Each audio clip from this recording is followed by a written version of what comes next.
What's up, Rapids fans? And on this week's edition of The Rundown, presented by Dick's Sporting Goods, the Rapids come up short in the 6, but they're back here at Dick's Sporting Goods Park to take on the Houston Dynamo. And then we go off the pitch with defender Keegan Rosenberry. Let's get into it.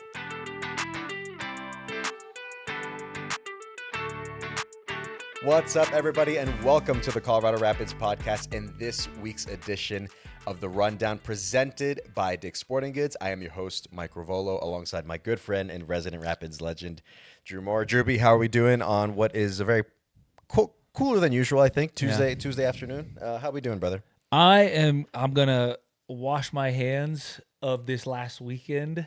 You and me both. And just, I know we're going to talk about it, but I don't want to. I don't feel like we should. But whatever happened in Toronto, a place that I hold very dear, a place that is very dear to my heart. I want to move forward as much as possible from that. It was just, man, it was strange. But I had a good weekend other than that. I got to watch my kid play lacrosse, which was fun, and spend some time with family and everything. So that was cool. At that age, they're not really like hitting and grinding. Oh yeah. Even 8, man. It was funny too because I wasn't a big lacrosse guy. Wow. I didn't really know the lacrosse culture and stuff. You know, like 2 hours before his first ever practice, he's 8, right? I call like the coach and I'm like, hey, does he need like a helmet and stuff? And the coach like kind of starts laughing. He's like, yeah, we're full pad, like. So we had to get he had a helmet fortunately, but like hockey like gloves, like full arm pads, shoulder pads, chest plate, like everything. Holy cow! Yeah, it was not the sport for me, I'd say. No, well, not for me either. But my 8-year-old loves it, and he's all about it. Right? That's fun, man. So, hey, man, it's that's like the perfect age to just start exploring different types of sports. Exactly. What you like, and then you'll find something that you'll settle on for down the road. Yeah. So that's actually really fun. Yeah. How was your weekend? It was good, man. Obviously, watched the game and was hoping for something a little bit different there. It wasn't exactly what I expected, but I was going to say it's been a minute since we've been on the pod because we were off the previous week because we already previewed Toronto. Was it 2 weeks ago? So it'd been a minute since we've been on here. My mom visited in town, which was really nice. It's always nice to see family. She's the best. My mom, she's the best. She is the best. Shout out, Mom. You're the best. We need to have her on the podcast. Yeah. Don't get her hopes up. Don't get her hopes up. Why? And it was nice. And what was really neat part of the way through is, so Bolivia was, I'd mentioned this before on the pod, where Bolivia was trying to work their way towards World Cup qualification. They won the first game against Suriname. What was it? Connor Cape, I think, texted us in a group chat. Was trying to get my reaction. He was pumped. I was like, got a reaction. I've seen better games of football than that, but I was like thrilled about the result. And then Bolivia, they moved on to that final game to see who was going to go to the World Cup against Iraq. Dude, I was heartbroken. So heartbroken. It would have been the first time since the World Cup was here in '94 that Bolivia would have qualified. And that's when you had Markovic, a variant. Oh my goodness. I mean, so like that was like a proper like Bolivian national team at the time. But this is a young group, which I'm going to make this a bit of a thread here as when we talk about the Rapids a little bit. It's a young group, very promising. It's very exciting to see this Bolivian national team being as promising as they can be with an 18-year-old Moises Paniagua and Miguel Terceros, right? Like there's some pretty decent players on there, man. So it's exciting to see like where this national team can go. Even the good and the bad. I'm proudly Bolivian, brother. Even despite that, I love that. I absolutely love that because I don't have a lot of Bolivian friends. You are maybe the only one, and you are my favorite one. And so to be and like 1994 was the first World Cup that I like was able to actually remember and watch, and I was able to go to a couple games, and like Bolivia being in that World Cup, it was always kind of like the next couple World Cups. Where's Bolivia? Why is Bolivia not in this? And so it would have been awesome to see them in this World Cup. It would have been, man. So but I'm sorry. It's things play out a certain way. Maybe it wasn't meant this time around. Yeah. Maybe but they're young, it sounds like. They're young, man. And hungry. It's a young group. It's Good. a very exciting group. It's the most exciting we've had in quite a long time. So we'll see where this Bolivian national team goes. So it'll be nice. It's a cruel game, though, isn't it? It is, man. That's like the beauty and the like ugly part, if you will, of the game. It's just like you can have the highest of the highs and the lowest of the lows, but that's part of it. I think that's why they call it the beautiful game. It is. So. It is. Should we talk about one of those lows? Shall we get into it, Drew? Yeah, let's get into it. So let's go into the highlights here of the match on the weekend between Toronto FC and the Colorado Rapids at BMO Field. Of course, this is club and stadium that you're very familiar with, Drew, having spent a few years and won an MLS Cup there. Let's go into this first highlight, Drew, where Jackson Travis with the tackle here in the first half ends up earning him a red card. Yeah, it's a tough one. You hate to go down a man this early on a tackle that, I don't know, it's not a red for me. It's not excessive force. It's a bit awkward, but I don't think it should be a red. Then moving early into the second half, Drew, in the 49th minute, where the Rapids, despite being down to 10 men, you can see how brave they're being. Not something you'd see from any team really being as brave as this, moving forward in the attack. Red card here for Raheem Edwards after VAR ruled it. Yeah, deserved red card. I don't understand how it wasn't called a foul during it, but rightfully so. Edwards gets sent off, and we're back to 10 men. And straight after that, you love seeing this. You get a bit of momentum, right? You get some good vibes going, and Paxton Aronson just does his thing. And this is nice because he's brave and confident to go goalkeeper side and hits it with enough pace and low and great response.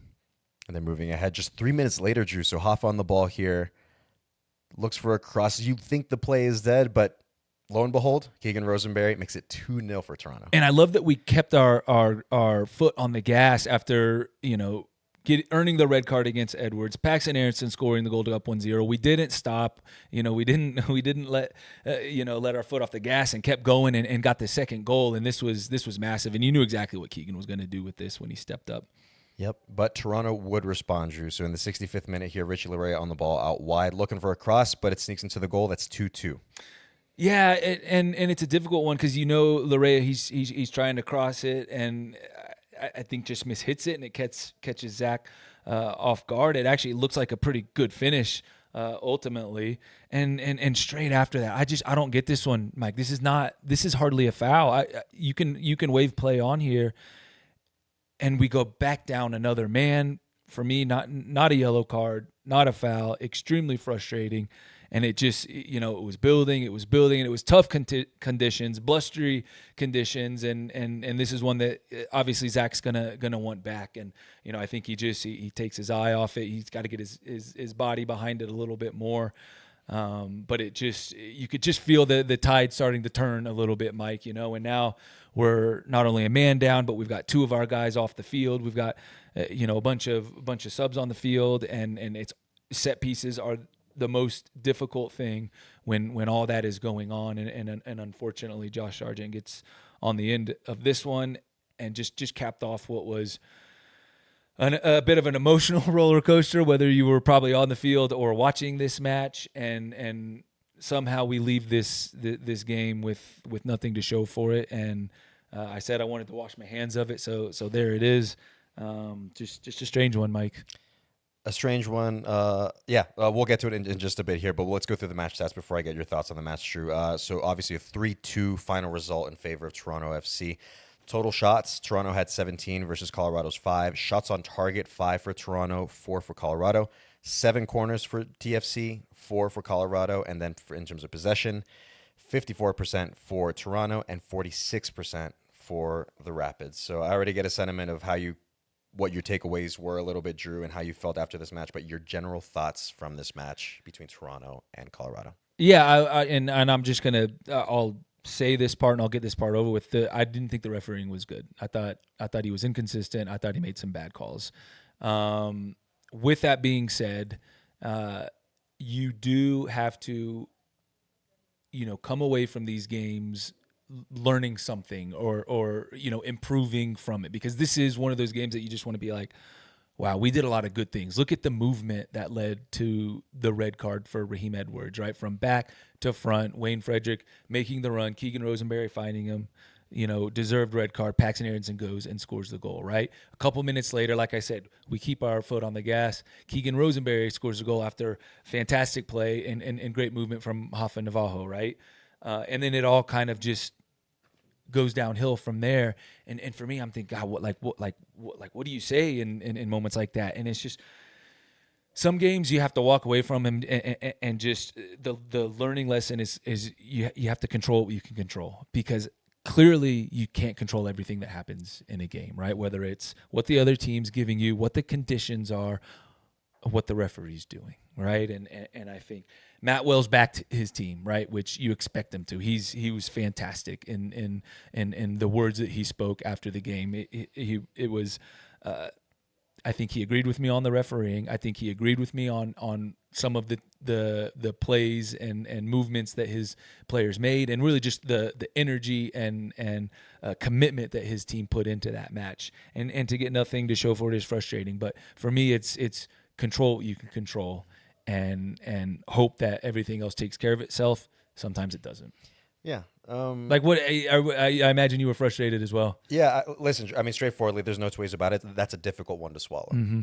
Players, staff, anyone associated with, like, that's a very difficult result to swallow, not just because of the loss, but the way it happened as well. So it makes it almost even more difficult to swallow and take. But having said that, that's where I want to go off of what you were just saying, Drew, in terms of the performance and the response from the players and all that. So obviously, Jackson Travis gets that red card, and you think, okay, that's where you can very easily just sit back, and kind of take in a little bit of the pressure, because that's the most you can do, especially against a Toronto FC side that's at home, and they feel like they're going to take command. Come out the second half, that was absolutely not the case. We were the better team by far. No, for sure. By far. I think we could. Yeah, you can objectively say that in terms of we were on the front foot on the ball. There were moments that Toronto has the ball, but it is trying to find solutions against a very stubborn Rapid side in the moment. But the Rapids find their opportunities where they force that red card on Raheem Edwards, right? Where, like you said earlier, not beyond me as to why that wasn't called as a red to begin with in the moment. But you force situations, you force coincidences like that put you in positions to score. Paxton free kick, Keegan gets a loose ball and scores and makes it 2-0. I would be very hard-pressed to find many other teams in this league that would have that same level of bravery and commitment to have a response like that, all things considered, in that match against Toronto in that very moment. Yep.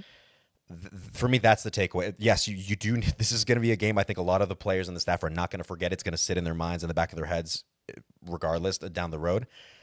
But almost as a reminder of, like, hey, we know there's certain things that we need to fix, but we know there's certain things, like the response to the red card, going down a man, not resting on our laurels. There's certain things that we can do to impose ourselves on the game, and if anything, put the pressure on the other team, despite being down one man.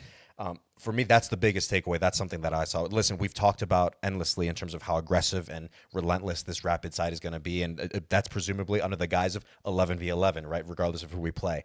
But the fact that I could see that from a 10v11, where the Rapids are down one man, on the road at Toronto, a side that showed they're good, they're man. a good side. They're a good that side. have been improving ever since these last few years. That to me said a lot about this group. And keep in mind that this is the youngest team in MLS, Drew. This is something that, shout out to the comms team that provided this stat here, that Colorado Rapids are the youngest team in MLS in terms of average age, at 23.88 years old. You know, that's behind Red Bull, or in front of, behind Red Bull and Montreal, respectively. They're at second and third. So there's always going to be growing pains. There's always going to be learning lessons when you have a young group, right, with young players. But that's part of the process, I would say, Drew. I mean, you've been through that experience yourself as a player, where there's things you just learn the hard way sometimes. And I think this is one of those difficult experiences, but you're going to be much better for it, right? And for me, that's the takeaway. Not just the response that we saw within the game already, especially in those first 10, 15 minutes of the second half, but of what this is going to do for the players down the road, whether you're a veteran like a Zach Steffen, Rob Holding, or Keegan Rosenberry, or if you're one of the younger players in this group. This team is going to be much better for it, even though it's very hard to see it that way in the moment, considering how the Rapids lost that match. Yeah. And I it's one of those where I kind of feel bad for Houston, because, as you said, like, this is the kind of group that it's going to fuel them, you know? And I think this team has responded extremely well when they have battled a bit of adversity so far in this relatively young season. I think I heard Matt Wells say that at one point, maybe after the Seattle game, that he felt bad for Portland because that's now who their target is, right? And so I do feel like a performance like this, because it was a very good performance, right? It was a game that was a little bit uneasy on the eyes to watch at times, because it was so broken up by the red cards and the VAR and the conditions and stuff. But it was a very good, positive performance, and we showed character until the very end. You have Noah Cobb flicking balls on in our box. You have Ian Murphy trying to get up the left side. You know, those are two center backs, by position. We're still building out of the back and breaking down TFC, even down 10 versus 9, right? But I do think this is the kind of game and performance that you learn from. It builds your character, and it makes you want to go and destroy the next team that is on the schedule, right? Yeah. It's not an easy road to MLS Cup, Drew. No, That's obviously the goal for everyone, right? No, But it's a dark road. maybe this is one of those steps, those kind of knocks you do need to take sometimes, and hopefully to reach that final that end goal of winning MLS Cup, right? But you can say, well, why are you thinking about MLS Cup? And I mean, that's what we're all here to compete for. That's We're what not we here come to up here just for kinda every hang day out. to do. Yeah, we're not here to just hang out or just be a part of what's going on. Like, we're here to win a championship at the end of the day. And again, I think this match is very much going to serve as one of those that just it hangs in your head a little bit, but not for worse. If anything, just as a reminder, listen, there's maybe little moments that each player or coach, whoever, right? There's little moments you pull from that game that you say, maybe this I need to change and tweak a little bit, or things that you build on, like we've been talking about, right? I feel very strongly about the fact that despite how negative the result was and the way it happened, this Rapid side is going to be much better off for it. Agreed. Yeah. And control what you can control. Yes. Right. That for me is the start. But let it fuel you. That like take it a bit personally. We're like we want to be a big club. Let's go and respond like a big club would. Yeah. Yeah. I mean, what? Let me ask you, Drew. Since obviously you've been in this league, played in this league for so long and have so much experience. Like, how do you what's the mood after a game like that? But then, where does your mind need to go immediately to be able to respond to something like this? It's funny. I do feel like professional athletes, but like soccer players, they're kind of like machines, and as frustrating as that result would have been, because you're just there's a routine and it's like I'm gonna let that fuel me for sure, and that is gonna affect me, but I can't sit on it for too long. You really have to put it to the side and look forward. And that even comes when you have great victories, right? It's like, yeah, that was cool, but I've got another game that I need to prepare for right now, And so you take lessons from every game.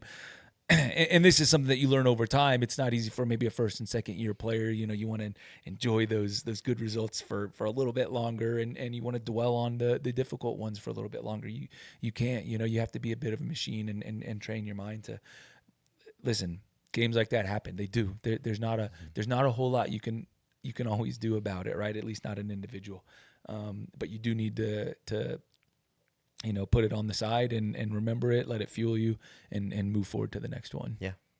I couldn't have said it better myself. It's just, again, it's one of those that's difficult to take, but I feel very strongly about it in terms of the Rapids will be better off for it. For sure. They will be better off for it. And you and I can dwell on it, right? Because we're not out there on the field. We're not it sucks. We're not impacting the match, right? Yeah. Like we think we are, but we're not, right? And so, but for the players, now they're on to Houston. No, that's the thing is, like, it'd be one thing if we were kind of in a precarious situation after a result like this. No, if anything, I'm like, no, I feel very strongly that the Rapids will be up for it. For this match at Houston and at home, dude. It's felt like forever since we've been at home. Honestly, it has been. Yeah, it truly has been forever. So it's been another off season. We'll get to. How was your off season? We'll look ahead later in the show to that preview that we have against Houston Dynamo. They're going to be coming here to Dick's Sporting Goods Park this Saturday. But before we get to that, I wanted to highlight one player here in terms of a notable performance is with Paxton, right? So Paxton's been on one right now, Drew. Where in the last 5 matches, 5 goal contributions, 3 goals. 2 assists. Initially, there was, I wouldn't say concern, right? Because it's so early in the season, but I would say, obviously, Paxton himself, I think, would admit, I'd like to score more and assist more, be more involved, because that's just naturally what he is expected to do. But even just out of his own personal expectations that he would have of himself, that's what he wants to do. Yeah. But now we're starting to see it click with Paxton in terms of the numbers: 3 goals and 2 assists in the last 5 matches. What have you seen from Paxton, Drew? Oh, he's been great. He's so good at picking up the ball in difficult places for the opposition to track, kind of, and that's kind of where I go. Like, if I'm a center back, I'm having so much trouble knowing where Paxton's going to pop up, and when he gets the ball at his feet and starts dribbling, you're in trouble, right? Because he can unbalance you on the dribble, whether he beats you himself, whether he combines with people, whether he can pick out a pass or pick out a shot. He's playing with a lot of you can just see it. He's got a little swagger in him right now, and I want that swagger to stay around, and attacking players when they're scoring goals, when they're getting assists, it fuels that confidence, it fuels that swagger, and Paxton's got it right now, and it's huge for him. It's huge for Hoffa. It's huge for Darren Yappy. It's huge for Dante Seeley. It's huge for the entire team, and so I want to see him continue that swagger, continue to put the onus on himself to make some things happen, and listen, if he was down on himself, I can understand. He still does great things, whether he's scoring goals and getting assists or not. But when an attacker, especially someone that wants to score goals, is doing that, you just they go to a different level, and Paxton is on a different level right now. Yeah, we love to see it. And Paxton, like I said, 5 goal contributions in the last 5 matches, 3 goals, 2 assists with those goal contributions. Drew, I'm going to leave it at that with that recap on Toronto, honestly. Again, despite how down we're kind of with the result, there's still so much to be able to take from it in terms of what this Rapid side is capable of doing, even when they're down 1 man. That for me is the biggest takeaway in terms of this. This is a side that's going to go places. This is a team that's going to go places. It's still early in the season, even though it moves very quickly before you know it. We're in playoff season. I have full faith in this side, Drew. It's a terrible result, like in any which way you put it, but I have full confidence in this Rapid side. Me too. They're so fun to watch too. Yeah, man. Man. It's good football, man. It's good football. Fun. It's fun. So it's not just Rapids fans that I'd recommend watching the Rapids. I'd say the way Matt Wells put it in preseason, he wants everybody to be a fan of the Rapids and the way they play. I would say you're missing out if you're not watching them right now. I bet TFC fans want to watch the Rapids more often. I don't think that's a hot take. Oh. I don't think that's a hot take. I know y'all listen too. All right, so we'll leave it at that, Drew, I think, right? Okay, yeah. Which I think sets us up for our guest for Off the Pitch. None other than Keegan Rosenberry. I love Keegan, man. So let's bring him on right now. Let's go off the pitch with Keegan Rosenberry. All right, everybody, we are going off the pitch with defender Keegan Rosenberry. I would say the Rapids Iron Man, dude. Like, well, for one, it's nice to have you here on the podcast in person because I think we had you last time remotely. But I say that in terms of you being the Rapids Iron Man because I was looking recently, thanks to our comms team with the information they provided here, you're 3rd all-time in terms of appearances here with the Colorado Rapids at 194, behind only a couple people. Pablo Mastroeni, who's over coaching that other team in the Rockies, and this guy right here. So it's not gonna be long. It's not gonna be long either. I mean, well, that's the thing, man. Or Keegan, I wanted to get your thoughts on that because you've been here as long as you have with your impact on the pitch, off the pitch, in the community as well. How do you reflect on your time with the club, knowing that you're sitting up there with some of the greats who have played at this club? Yeah, it's always special. Especially Drew, such a close friend of mine, a guy that I had the pleasure of playing with and could learn from and just see how he conducts himself, leadership wise and just person wise. That's really special for me, and especially the way that he's looked at here at the club by the people, by the staff, by everybody that continues to work here. That's what's cool about I think being here for a long time is those relationships, those. I think everybody that spends time at this club, I think that's the first thing they say is the people that are here, the people that have been here, and the quality of people that are here. And I think that's been really special.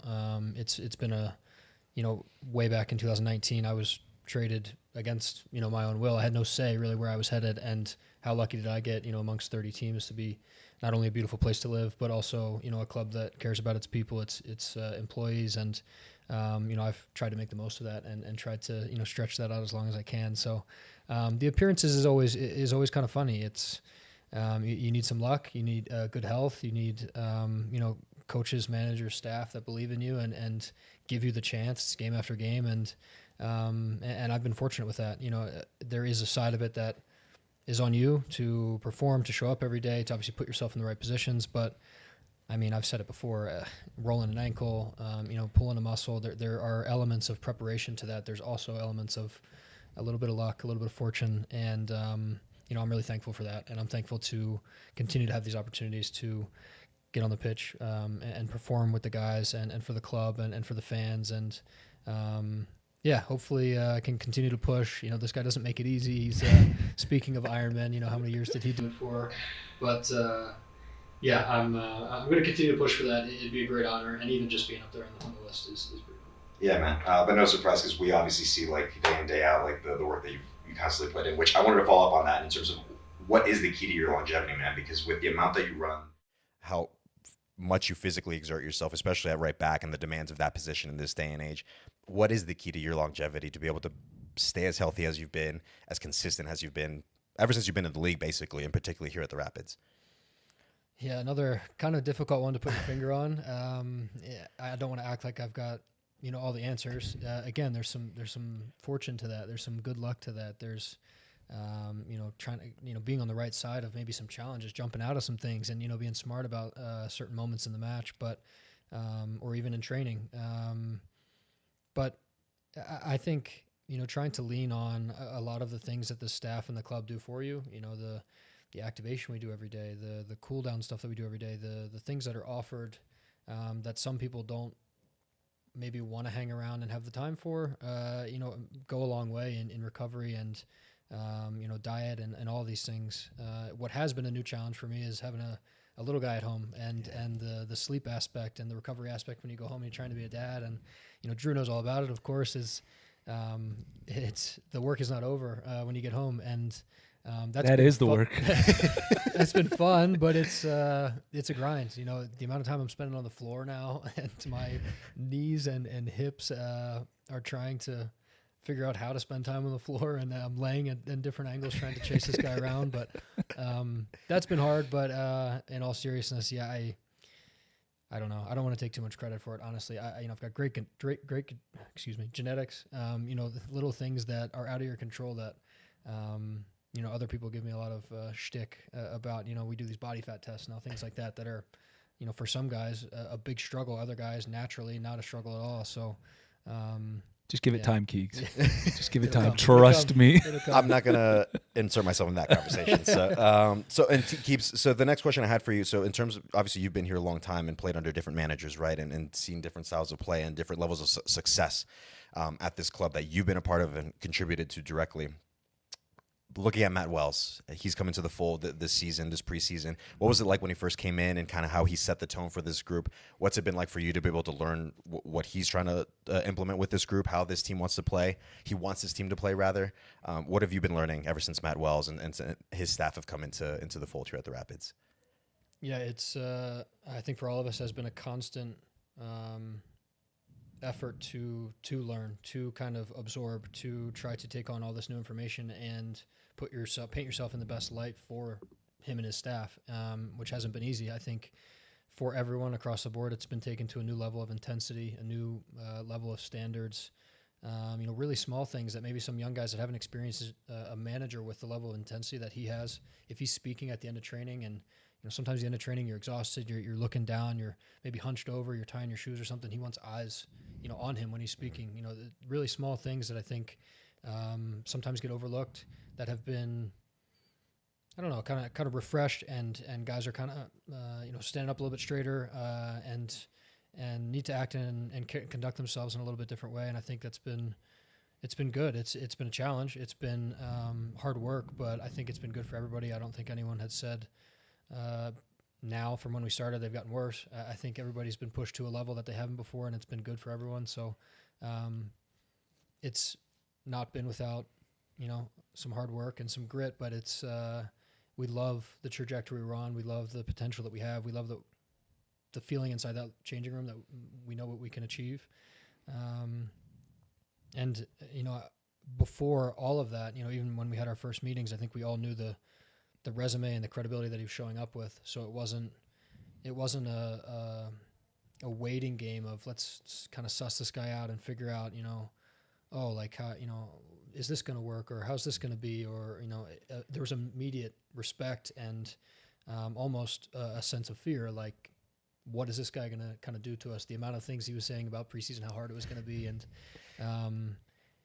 I don't know. I think a lot of other guys would say, for me, going back to being a freshman in college, that sense of fear when the older guys or when a coach or an administrator was going to get at you or scare you into performing, that sense of I'm going to lose my spot or I'm not going to be able to have this, it's going to be taken away from me, that breeds, I think, a new level that you weren't sure of before because it's so, unknown and things are hanging in the balance. And that feeling again is energizing, and I think it's been good for everybody.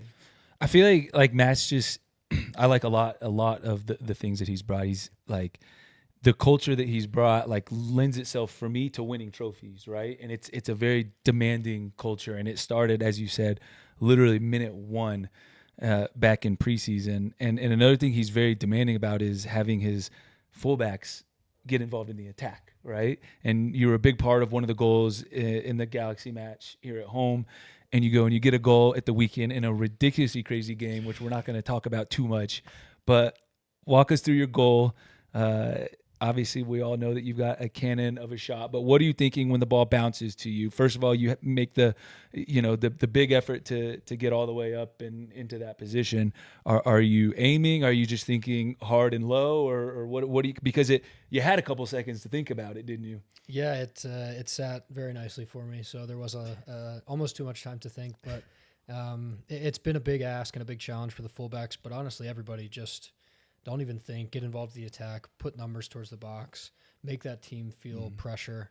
And part of the reason where we felt that we let ourselves down in that Toronto match is we got away from that, even with 9 men, even later stretches of that game where we could have broken out with a little bit more conviction, as if we're chasing the game as opposed to maybe playing safe up 2-0 down a man. So, but again, try to follow up the attack. Obviously, Hoffa does really well. Second ball falls.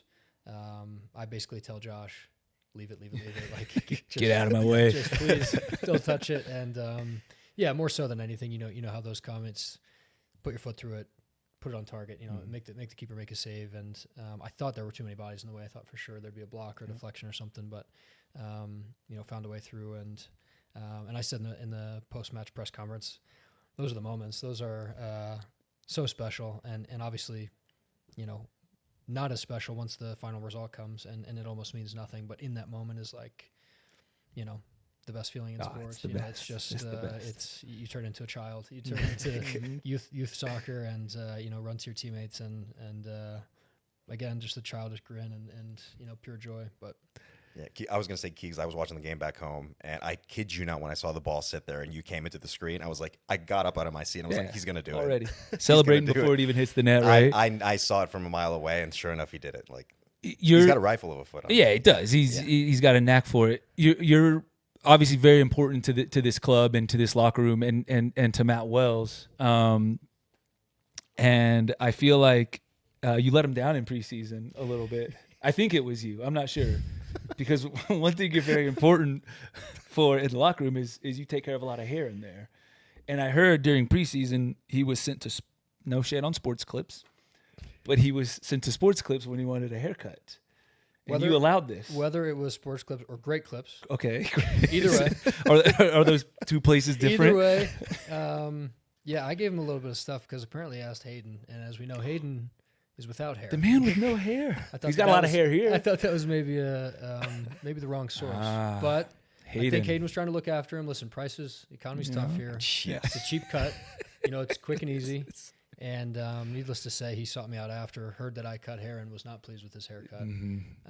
They didn't do him right. Yeah. And so I don't know if he is comfortable sitting down and letting me chop him up, but you would recommend a different place. I would recommend something else. Okay, that's it. Let's just get the gaffer sitting in the barber chair with Keegan. That's right. I think pretty much in safe hands. I mean, there's plenty of a sample size, plenty of guys that you've been cutting their hair for years now, Keegan. Yeah. Ever since you were in Georgetown in college, you started. That's right. There you go. He's incredible. Let that speak for itself. Speaking of sitting in the chair, we want to ask you a question that we've been asking the past several guests. Right? Who on the team, player-wise, I guess it doesn't have to be player-wise, but it should be player-wise, would be the worst host of this podcast? And please don't say us. That's why I said player-wise. I've seen a couple clips of this, which has been really good. Did Jackson and Yappy give each other? Basically, they just traded off. Pretty natural response. That's where everybody's mind goes to. I don't know why. I didn't say it, but I want to say Paxton. What's funny is I need to get to know Paxton.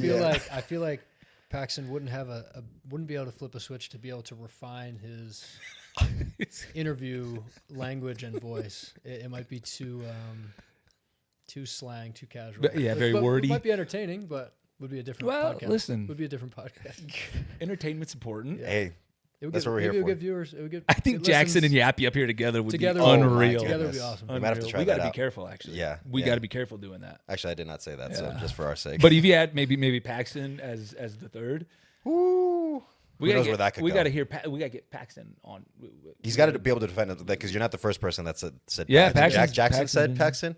So we got to get Paxton on here literally just to defend himself. He'll Yeah. probably sound very refined and educated. That's Prove me wrong. Man. that's one of your local boys too. There, That's right. isn't it? That's Yeah. right. Yeah, there's too Keep much it close. Jersey Philly slang. In Yeah, that's hard to deal with. Last one before you go, Keegan. So we let you go here.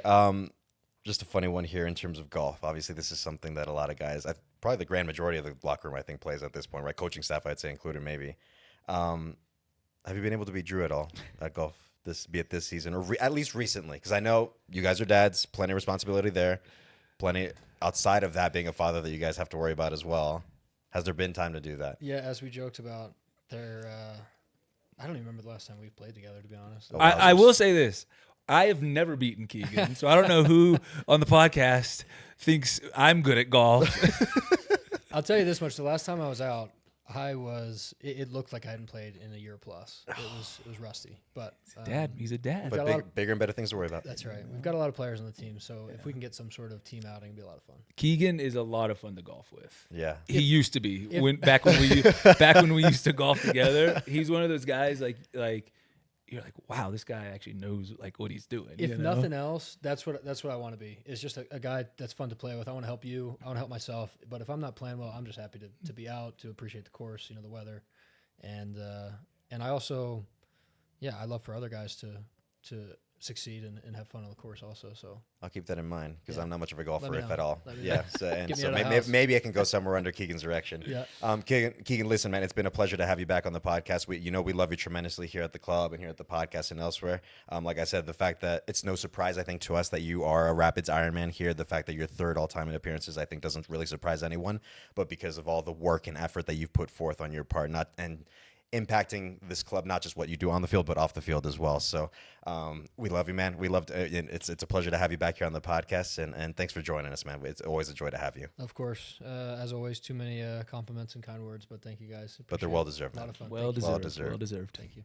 All right, Drew, let's go around the club with a few nuggets that we have just to kind of be in touch, in the know with the Rapids in terms of what's going on with other things that may be on the pitch, but also off the pitch as well. So to start, we had Paxton recently, actually, who was out at a Rockies game, did the first pitch, and it was a safe first pitch, which I'm not going to get on his case for, because if any of us were to try to do anything differently, you're going to look like a fool in front of a lot of people. So shout out to Paxton. For Yeah, playing I it would safe. have kept it safe as well.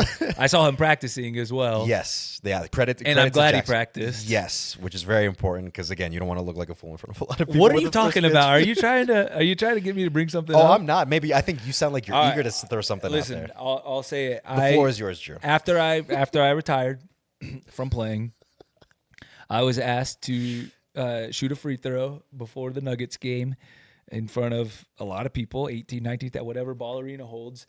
And I didn't practice at all. I had like 2 weeks. I didn't practice. And I step up to the free throw line, and that ball just spins off my hand just beautifully. And it is going straight at the rim. And I'm thinking, that's in. That's a swish. And it was an air ball. It fell short by a couple feet. And just the gasp from the crowd, right? Like you just heard this, oh, and I was like, oh my God. I wanted to crawl in a hole on that basketball court. And Rocky, right? The mascot, yeah. brings me the ball to autograph, and I'm like, I'm not gonna autograph that ball now. Oh man, so Paxton, well done. Yeah, no, well done to Paxton. Thank and you shout for out to- representing us a lot better than I did. Have they asked you back since?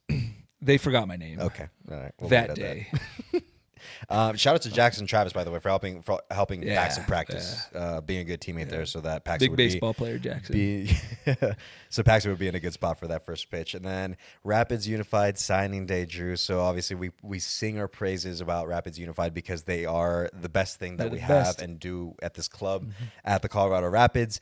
Their signing day is later today from when we release this pod, so I'll be there at the Rapids Unified signing day just for the good vibes, man. It's course. again, we say over and over again, but it really is. It's never a wrong or bad time to be around them because they're such a phenomenal group to be around.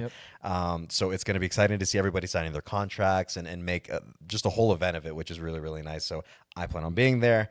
and be able to support our Rapids Unified side. And then moving on to this not last, there's still a couple more things actually. I'm getting ahead of myself here. So as part of, so we talked about earlier this season where we're doing a 10,000 ball distribution.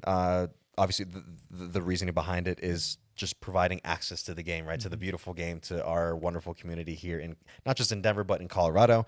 So the Rapids will be doing another clinic as a part of that ball distribution at Adventure Elementary School, where they're going to feature Miguel Navarro and Rapid Man. So I'm sure the kids will be very excited to see Rapid Man. Great. I mean, I was going to say excited to see Miguel Navarro, but I feel like the kids will be super excited to see Rapid Man more than anybody. Honestly, like when Rapid Man goes to appearances that I'm at, nobody knows who I am. Nobody looks at me. Nobody cares, which is fine. Like, I love Rapid Only Man a Rapids as well. legend, but we carry on. But no, Rapid Man's the best. And so is Miguel Navarro as well. Oh, no, yeah, no. If anybody ever gets the chance to run into Miguel, I love Awesome Miguel. guy. I love Miguel. Awesome like, guy. good person. Then obviously speaks for itself in terms of his play. Like, we've been able to see he's quality player as well. So that is happening April 10th at Adventure Elementary School, another clinic to be able to fulfill this 10,000 ball distribution that the Rapids are doing to, again, what is the most important thing in terms of providing access to the beautiful game for anyone who doesn't have a soccer ball yet. We're making that happen, man. So it's a lovely initiative that I'm very thrilled that the Rapids are doing. So a couple more things that I had here in terms of, well, let's start with some new signings recently that we had, Drew, with the transfer window closing fairly recently. So I'll start with Georgie Manungu, who we got from Seattle Sounders, which I'm very excited about. Me as well. For $2 million in GAM. It's going to be $1 million towards this year and $1 million for 2027. Got Georgie Manungu from Seattle Sounders. The next signing to touch base on here, Kosi Thompson, we got from Toronto FC. For $200,000 in GAM in 2026, with a potential for another $200,000 in GAM for based on performance-based incentives, rather. And then finally with Loic Williams, who we acquired from Granada in Spain, from the second division in Spain. He signed a contract with the Rapids through the 29-30 season. So keep in mind that obviously we're going to the European schedule, which is why it is the 29-30 season, not just the 29 or 30 season. So the contract was signed through the 29-30 season with Loic, with an option for the 2030-2031 season. He will join in the summer, like around the World Cup break or so. We're still figuring out exact timing on that, but he would be joining in the summer. So here with the Rapids as he wraps up his season with Granada. What have you made of those signings, Drew, the news with that? Well, you know what I just thought? Like, did TFC know that we were going to get a couple dodgy red cards at their place, so they tried to give us one of their players before the match even started? Like, is that it's okay? I'll stop. I'll stop. That's Because if not, we're gonna go dig into a deeper hole that we don't need to. yeah. No, again, and We got producer Miles laughing in the background because this has gotten off the rails. every transfer window is we say this is an opportunity to try to improve the side, right? And these are three signings that I'm really looking forward to, and I think it's, Matt Wells has had, a couple months now and some games to kind of evaluate and leave his imprint on this team. And now he's been able to maybe, everybody's kind of been able to get together. What do we want to get here towards the end of the window or whatever. And these are some, these are some good players that I imagine are gonna step in right away and probably play some minutes, certainly compete for some starting spots and might not surprise some people, but like they're gonna be wearing burgundy on match day very, very soon, and I'm looking forward to it. Yeah, man. Yeah, so I forgot to mention positions just so people have a frame of reference there. With Georgie Manungu, who's more of a winger, and we've seen what he can do in Seattle. We've very much seen what he can do. Kosi Thompson more on the back lines, correct me if I'm wrong, center back to maybe outside back, Drew? Yeah, a little bit of both. Yeah, so there's flexibility on Kosi's side, and then whereas Loic Williams, we know kind of more, I think a little bit more established as a center back there. So those sorts of reinforcements that have come into the club lately in the transfer window. Yeah, and they're important positions to the way Matt wants to play, right? Winger in Georgie Manungu, and very direct, very strong, very powerful. Can score some goals. Yes. Cozy, he's versatile. Big athletic frame, right?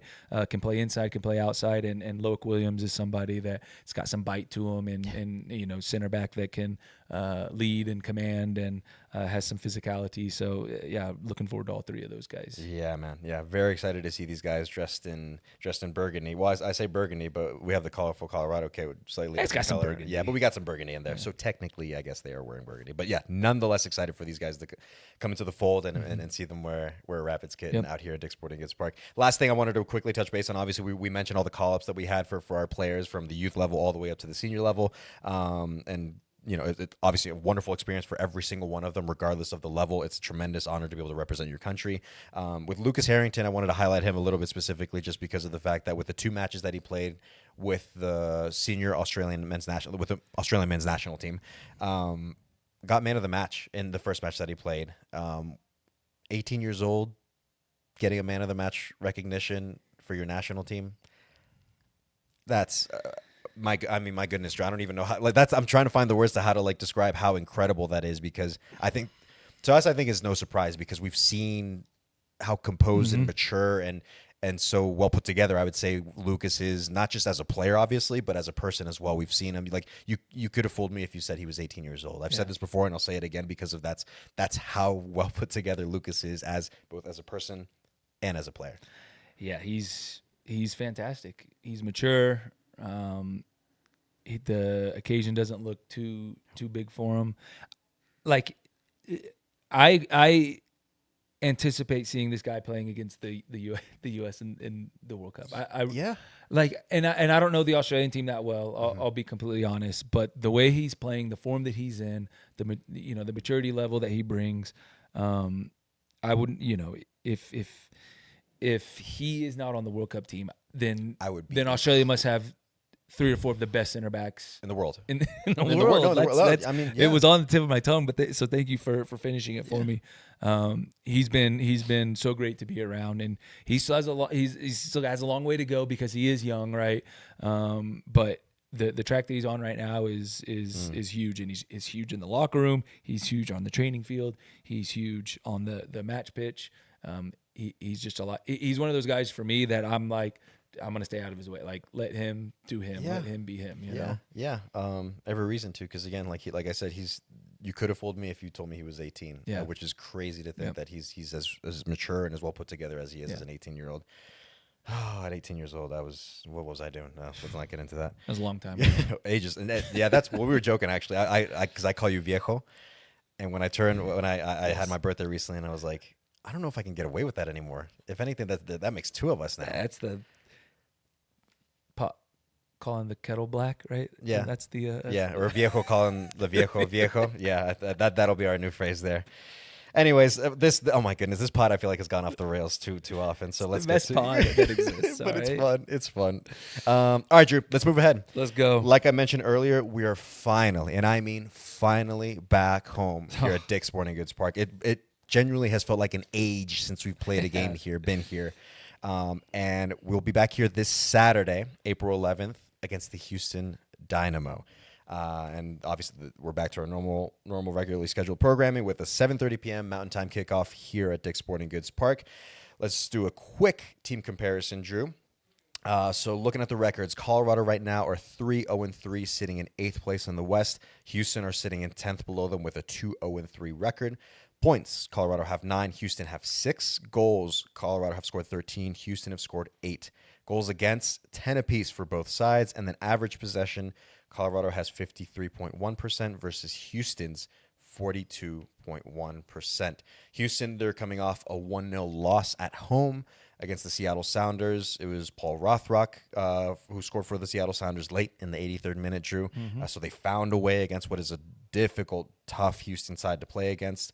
And, of course, the last match that we played against Houston, how could we forget, Drew? That you remember that goal from late goal. Paxton, not Paxton, maybe Paxton. Either way, give it to Paxton. Let's give it to Paxton. It was a dramatic late winner there from Paxton, maybe not Paxton, against the Houston Dynamo here at Dick's Sporting Goods Park. That was an incredible moment. That was really, really cool to be a part of.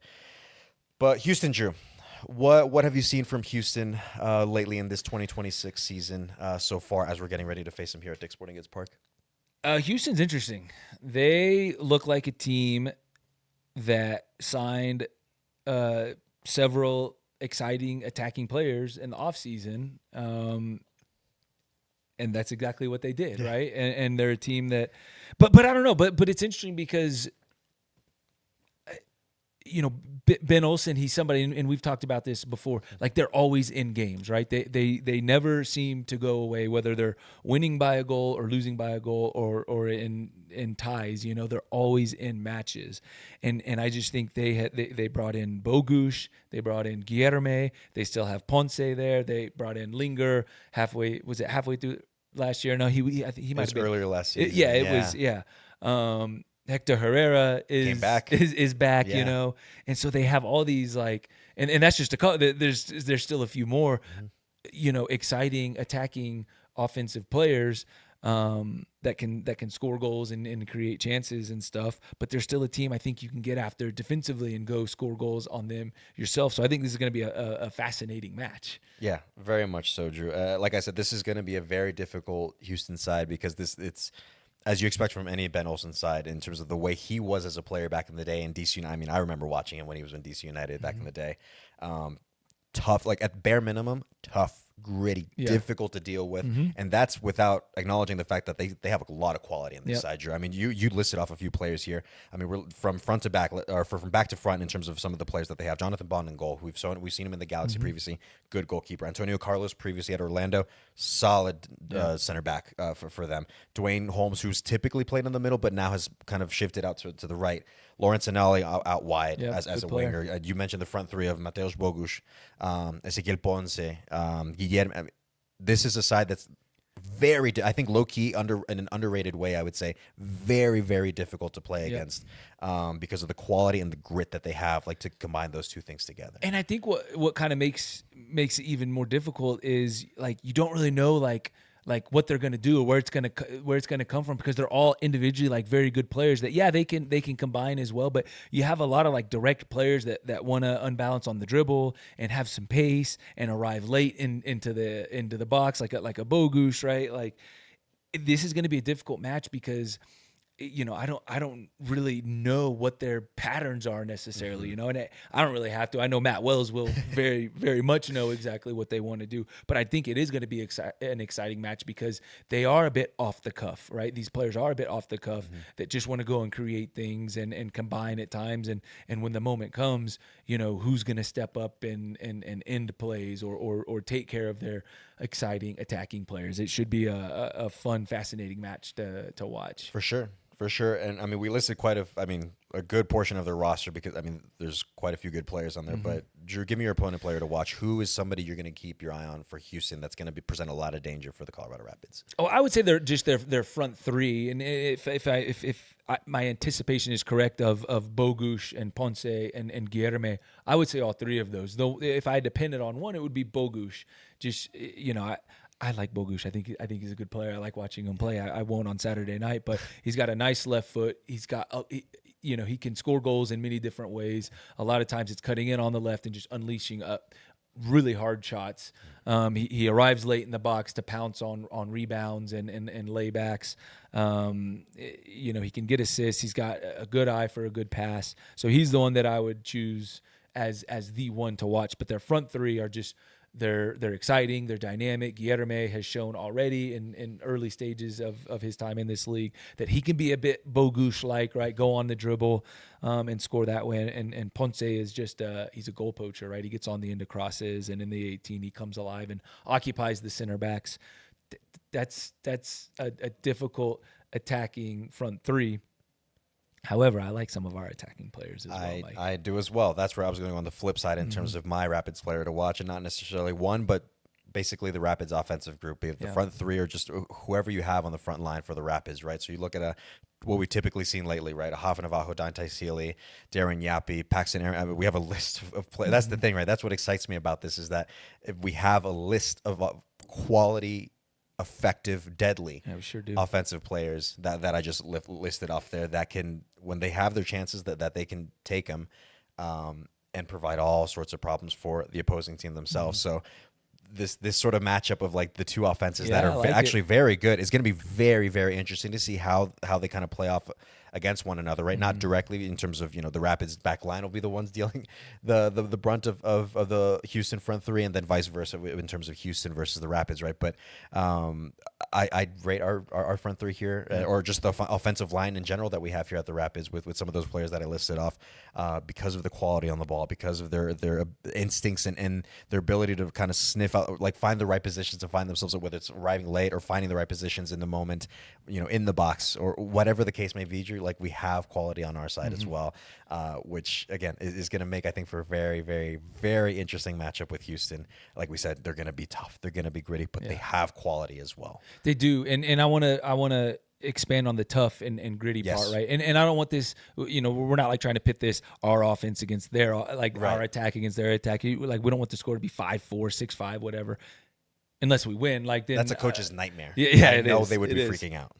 It is, but you talk about being tough and gritty. Like, my key to this match is going to be winning your individual battles and your individual duels, because there will be a game plan, obviously, to stop Houston, right? And it's not just going to be all 1v1s and individual battles and stuff, but there are going to be moments in a match like this against a team like Houston who wants to attack with these exciting, right, dynamic attacking players, that you are going to be 1v1, and you are going to go into tackles, and you are going to have aerial challenges, and you are going to have to defend in the box, and Ponce is going to occupy the center backs, right? You have to be able to win your individual duels and your individual battles. If you take a little box and you're 1v1 with somebody, can you come out with the ball? Can you be more physical? Can you be stronger? Can you be braver, right? And so there will be a game plan, obviously, in this match, but you're going to have to get gritty. You're going to have to get dirty. You're going to have to get grimy. And I think if we win those individual battles against a team that we know in Ben Olsen is always in games, has a bunch of players that are ready to fight, ready to go for it. Just look at some of the matches we've played against them in the last couple seasons. If you're ready to do that, and the rest of the football will go take care of itself, I think you set yourself up well to win this match. Yeah, for sure. I'm going to go off something you mentioned a little bit earlier, Drew, in terms of my key to the match is, so for the Rapids, they just need to take advantage of their chances. So I talked about the just now with the front line and the offensive players that this Rapids side have, where they are very capable of doing so. But I think they're going to have to be very opportunistic of the opportunities that come through, because of what you said earlier, where Houston, they just hang around in matches. Yep. Man. It doesn't matter who they play against, where they play. They find a way to stay in the game, even if they can at least squeeze out one point from the match. They'll find a way to do it, because again, we talked about how this is just a very gritty, difficult side to play against. They just find a way to stick around. So to prevent that from happening, your chances come whether it's in the first minute or in the 85th minute.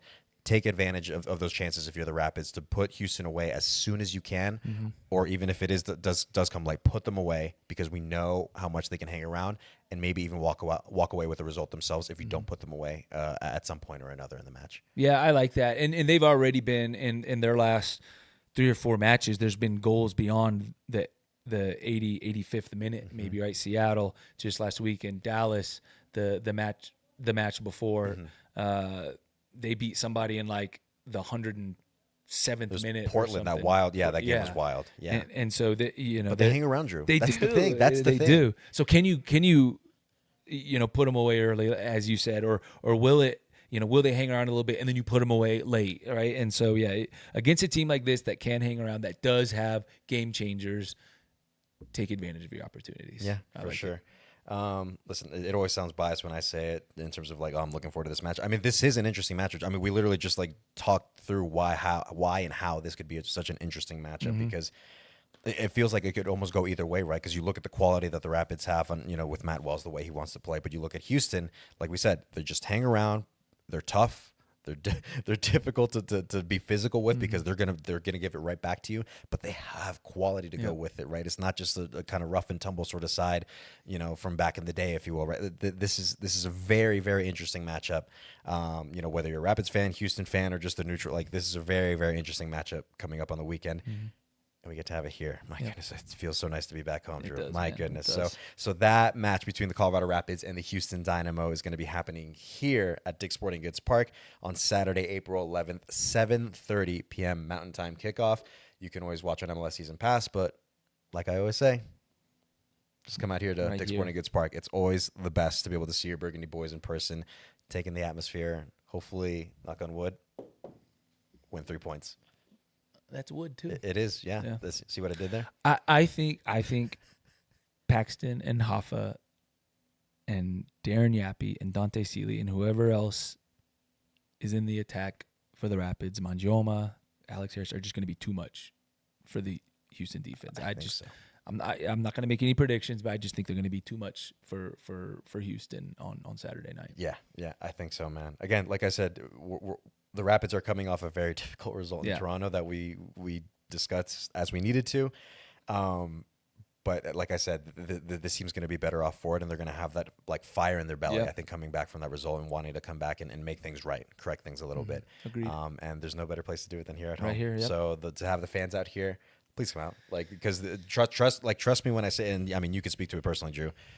The fans do drive the players, 100%. whether it's in the first minute or I would say especially so when it's later on in the game when you just need a little extra to kind of carry you and to come out of nothing. That's legit where the fans do come in and just kind of push you forward. I mean, with that Houston game that we had last season against them, right? That's a perfect example of that, where they just insisted, they pushed, they rallied, and we walked out with 3 points on the night, And so fans, by all means, come to Dick's Sporting Goods Park because it's the place to be this Saturday. We're counting on you. Very much so. I think that's going to do it, Drew. Any parting words of wisdom, maybe? Oh, I definitely don't have any of those. Worth a shot. I gave it a shot, everybody. What have I been doing this whole time? That's exactly what I've been doing this whole time. Just dropping wisdom everywhere. Yeah, man. Let's go. Come on, Miles. I wanted you to sit on it a little bit, see where'd you go with it. Thank you for that. Alrighty, well, I think that's going to do it for us here at the Colorado Rapids podcast. My thanks to producer Miles, taking care of everything for us in the background. And, of course, my thanks to my good friend and resident Rapids legend, Drew Moore. I've been your host, Mike Ravolo. Like I said, come on out to Dick's Sporting Goods Park for our match here against the Houston Dynamo. Have a good week, everybody. That's going to do it from us here.